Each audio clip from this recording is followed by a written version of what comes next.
Hello, hello, comment ça va? Vous allez bien? Moi, ça va, j'ai la pêche. Ça va bien, ça se passe bien de mon côté. Il y a la santé. Hein? Faut être optimiste. Hein? Faut pas seulement se plaindre que oh, la vie est dure, la vie est chère. Oui, la vie est dure. Dès que vous êtes sorti du ventre, la vie était dure. C'est pas maintenant que ça va changer. Vous étiez bébé, vous n'avez même pas conscience que vous étiez dans un monde compliqué. Vous étiez déjà en train de pleurer. Donc la vie est dure. Acceptons-la. Ou bien suicidons-nous.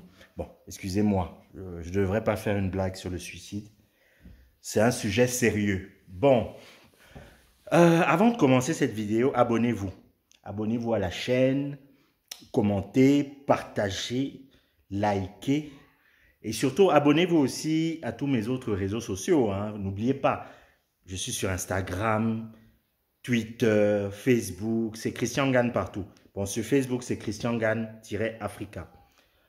TikTok, bref, abonnez-vous. Il y a beaucoup de contenu. Si vous êtes là, devant moi maintenant, c'est qu'il y a une raison. Et c'est que vous êtes probablement sur des sujets qui vous intéressent. Là, on va parler de développement. De développement.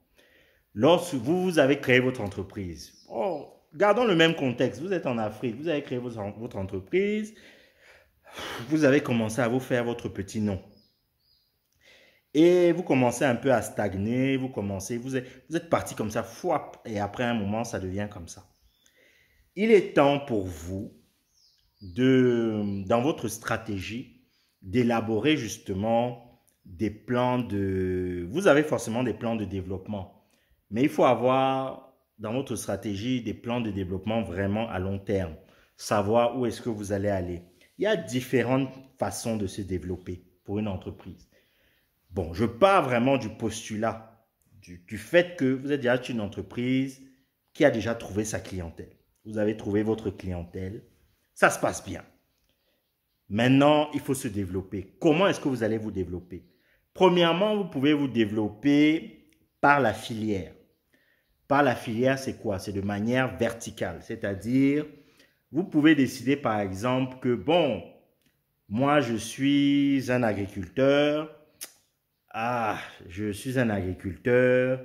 Ok, je vends bien mes tomates, je vends bien mon maïs, etc. Mais je peux aller plus loin. Pourquoi ne pas transformer aussi ma tomate? Pourquoi ne pas transformer mon maïs? Pourquoi ne pas le faire? Là, vous passez du secteur primaire au secteur secondaire. Vous pouvez aussi dire que non, on va associer peut-être des services aussi. Ou bien vous êtes quelqu'un, par exemple, qui est dans le conseil sur le plan énergétique. Vous avez une société de conseil, conseiller des grosses entreprises dans le monde de l'énergie. Et un jour, vous dites que non, ok, on a déjà suffisamment d'expertise, suffisamment de moyens, d'équipe, et nous pouvons peut-être nous lancer aussi dans l'énergie. L'extraction peut-être, la distribution peut-être, etc. Mais ça doit faire partie d'une stratégie, ça doit être quelque chose de cohérent. Ne vous laissez pas entraîner par la vibe. Vous savez que vous avez entendu que non, dans tel pan de mon activité, de mon secteur, il y a de l'argent. Mais vous ne maîtrisez pas ce pan. Apprenez à observer. Apprenez à analyser votre secteur, à le maîtriser. Dès que vous avez maîtrisé un certain nombre de rouages, vous pourrez vous développer sur d'autres segments. Voilà. Il y a également les stratégies de... Vous avez des stratégies horizontales, des stratégies, par exemple, d'acquisition pour étendre des marchés. Par exemple, vous êtes, je ne sais pas, vous êtes le leader de votre segment à Bafoussam et un jour, vous décidez à Bafoussam ou à, je ne sais pas, à Dakar ou à Lomé. Et un jour, vous dites que bon, ok, on est bien, on est des leaders ici, mais pourquoi ne pas développer une stratégie d'acquisition? Peut-être que acquérir un concurrent, faire une offre à un concurrent qui vit à Yamoussoukro ou qui vit à Yaoundé ou qui vit à Douala pourrait nous permettre de développer de nouveaux marchés. Ça peut nous faire gagner du temps que d'essayer de s'implanter et d'essayer de concurrencer quelqu'un qui est déjà sur la place. Voilà, c'est-à-dire que si vous avez les moyens, vous avez la stratégie, vous avez le bagou, vous avez des conseils parce que c'est important. Moi qui ai travaillé dans les conseils en fusion-acquisition, essayez de vous entourer aussi de conseils. Vous pouvez aller regarder votre concurrent. Ça peut marcher pour une boutique, par exemple. Vous avez une grosse boutique de sport, la plus grande boutique de sport de votre ville, et vous voulez conquérir une autre ville. Il y a quelqu'un, par exemple, qui a une petite boutique de sport qui est là, qui est pas mal, qui est bien placée. Et vous pouvez décider d'aller peut-être négocier pour pouvoir avoir cette boutique. C'est un mode de développement. Il y a d'autres types de modes de développement. Vous pouvez élargir, c'est-à-dire comme nous, par exemple, nous avons des produits cosmétiques. Madeleine Casalis, je vous invite à voir le site Madeleine Casalis Group et ceux qui veulent travailler avec nous notamment. Vous pouvez produire, vous avez des produits, vous développez des produits, vous formulez des produits, des crèmes, des masques, des gommages. Vous pouvez décider d'élargir votre gamme. Vous pouvez décider de commencer à faire, par exemple, des parfums. Vous pouvez commencer à décider à faire des baumes. Vous pouvez commencer à... Vous êtes peut-être focalisé sur le marché des hommes, des femmes. Vous pouvez décider de développer une gamme pour bébés. Ce sont des moyens d'élargir votre gamme et d'augmenter à long terme votre chiffre d'affaires. Enfin, il y a des stratégies de diversification. Stratégie de diversification, c'est quoi? C'est un peu pour... ce sont des stratégies qui permettent aussi de stabiliser votre portefeuille d'activités. Lorsque certaines activités de votre groupe, de votre organisation sont en souffrance, vous n'allez pas tomber. Si par exemple, voilà, vous êtes par exemple dans la... J'aime prendre cet exemple parce que c'est l'actualité. Vous êtes par exemple dans la farine de blé et que actuellement ça ne va peut-être pas trop fort. C'est compliqué par exemple de vous approvisionner pour faire du pain dans la boulangerie, je ne sais pas. C'est peut-être compliqué pour vous. Si vous avez une activité peut-être dans l'hôtellerie, ou vous avez une activité dans l'agriculture ou dans l'industrie ou autre, ou d'autres types d'industries, parce que la boulangerie, c'est aussi une forme d'industrie, ça vous permet de gérer les contre-coups d'une crise. Ça vous permet, parce que si vous avez 100% de votre activité, voilà, où c'est seulement faire du pain, etc., le jour où c'est chaud, ben vous perdez tout, c'est compliqué. C'est très compliqué. Alors que le fait peut-être d'avoir une autre activité, ça vous permet de vous stabiliser et ça ne vous met pas en porte-à-faux. Voilà, donc, mais cette stratégie, en fait, il faut faire attention parce que on voit beaucoup de jeunes qui se lancent, en fait. Les jeunes se lancent et veulent tout faire. Ils veulent tout faire. Ils ne maîtrisent même pas encore une seule activité, mais ils veulent tout faire. Ils veulent devenir Dangote en une semaine.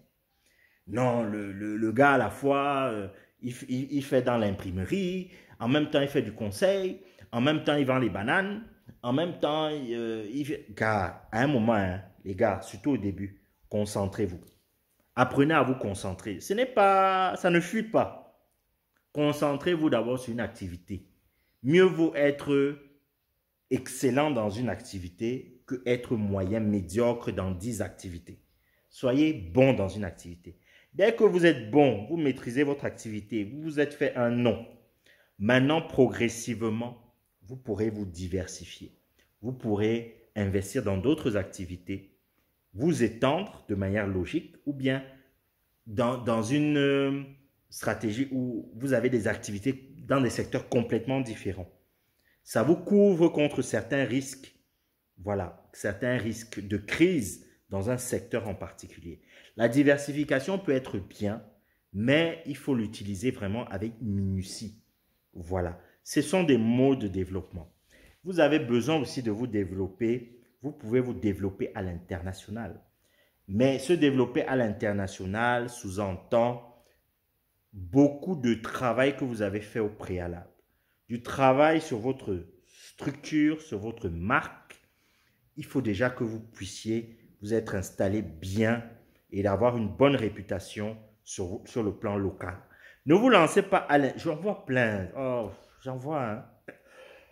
Ne vous lancez pas à l'international.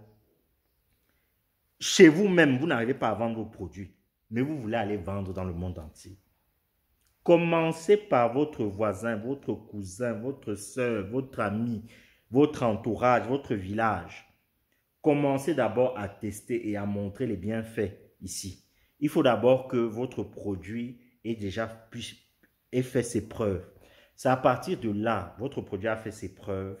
Maintenant, vous êtes peut-être prêt. Vous avez amélioré votre qualité de service. Vous avez amélioré, vous avez de la traçabilité. Vous avez des codes barres peut-être sur vos produits qui vous permettent de vous préparer à l'international. Votre société est bien enregistrée. Vous payez vos impôts régulièrement. Votre société est bien enregistrée. Vous êtes toutes les sociétés. On pense que les grosses sociétés là, vous voyez les sociétés, vous pensez qu'elles sont clean. Non, toutes les sociétés ne sont pas clean. Mais vous avez les bonnes bases pour vous présenter à l'international. Parce qu'à l'international, et ça dépend des pays, certains pays seront très exigeants sur le plan réglementaire. Vous demanderont plein de choses. Vous demanderont, il y a des normes. Si vous voulez, par exemple, aller en Union européenne, vendre en Union européenne, il y a des normes UE, il y a des normes Union européenne. Vous voulez aller aux États-Unis, il y a des normes. Vous voulez aller dans certains pays, il y a des normes. Vous devez respecter un certain nombre de normes de qualité. Vous devez avoir une réputation. Vous devez avoir même un site internet de qualité aussi, pas seulement un site pour un site. Quand vous passez à un certain stade, c'est pas seulement avoir la page Facebook. Ok, c'est bien pour les débrouillards. Mais quand vous voulez arriver à un certain niveau, vous voulez un niveau de respectabilité, vous voulez gagner des marchés plus importants. Si vous êtes c'est toujours mieux d'être peut-être une SARL, SARL, Société à responsabilité limitée. Je vous invite à voir ma vidéo sur la création d'entreprises au Cameroun. C'est mieux être une SARL, une SAS, une SA, Société anonyme, que d'être un établissement. Si on veut peut-être dialoguer avec d'autres partenaires, il faut avoir des statuts d'entreprise, il faut avoir un certain nombre de choses pour voilà. Bien évidemment, dans la débrouillardise, vous pouvez envoyer vos produits, vous pouvez aussi vendre à l'international. Mais ce que je veux dire, c'est que si vous voulez des marchés plus importants, traiter avec des interlocuteurs, si vous voulez traiter avec Gazprom, vous êtes dans l'énergie, Gazprom, qui est un géant russe de l'énergie, vous voulez traiter avec Gazprom. Vous pensez que votre petit établissement là, qui n'a pas de site internet, avec une page Facebook où vous avez posté, la dernière fois que vous avez posté sur votre Facebook là, ça remonte à il y a 6 mois, vous pensez qu'on va vous prendre au sérieux? Non, on ne va pas vous prendre au sérieux. Donc, prenez-vous d'abord au sérieux. Prenez-vous d'abord au sérieux. Prenez d'abord votre entreprise, votre produit, votre service au sérieux pour que vos futurs partenaires aussi puissent vous prendre au sérieux. C'est à partir de là que vous pourrez vous développer à l'international et augmenter considérablement votre chiffre d'affaires. Abonnez-vous à la page.